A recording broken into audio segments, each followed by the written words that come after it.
So where can you get this close to a giraffe? Stick around and we will show you. And I'll have some great information for seniors and kids alike when it comes to exploring our military aviation's past. Thousands of dollars from an anonymous donor have fueled the renovation of this 140-year-old barn theater in Ross. We'll have these stories and looking at ways to address the undocumented worker problem tonight on North Bay Report.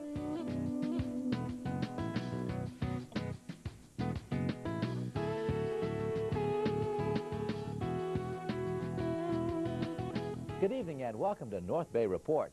I'm Curtis Kim. In the North Bay, we are fortunate to have one of the premier collections of old fighter military jets and planes in the country. Reporter Myles Cameron hopped into the cockpit of some of those old warbirds at the Pacific Coast Air Museum in Santa Rosa. Some of America's greatest military heroes: General Billy Mitchell, Henry Hap Arnold, James Doolittle, Admiral Richard Byrd, Captain Eddie Rickenbacker. Their legacies live on, and join your trail as you explore the historic aircraft at the Pacific Coast Air Museum.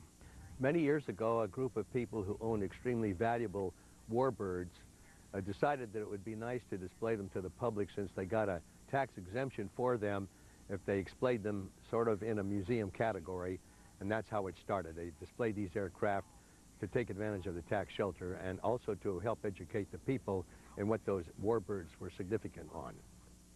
The success of any museum really depends on contributions from its volunteers. That fact is truly evident when it comes to restoring the planes.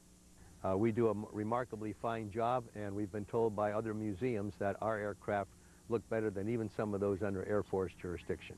Our museum's made up of many, many members, and those volunteers come out and work on all the airplanes.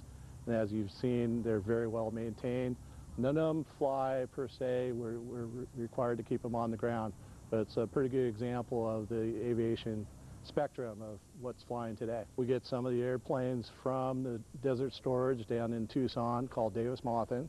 We get some through GSA, and we get some private donations, or we get airplanes directly from the military like we did from the Top Gun school up in Fallon, Nevada. The museum is unique, not only because it's outdoors, but is the only aircraft museum in the world where one can actually touch the controls, as if you were a Top Gun pilot yourself. Unlike other museums that want you to sit in our airplanes, we want you to crawl in our helicopter or F-14 or F-16. Where else in the world can you sit in an F-16 that's still currently flying alongside an F-14 or an F-4 Phantom? We are truly unique. Our most popular airplane is our F-14 Tomcat.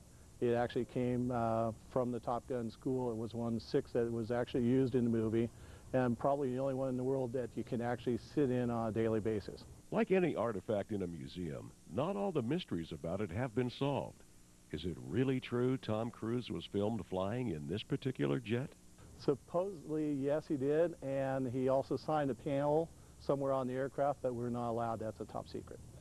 Another exciting aspect of the museum is that not only can visitors enjoy the view of these planes on the ground, but in the air as well. This year, high-level military aircraft are back for the Pacific Coast Air Museum flyover in August.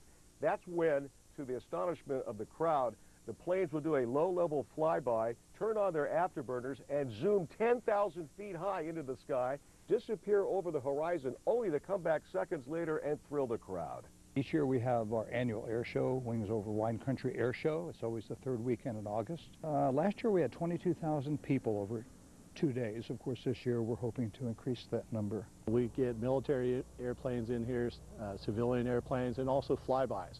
Hopefully this year our flyby aircraft is going to be a U-2.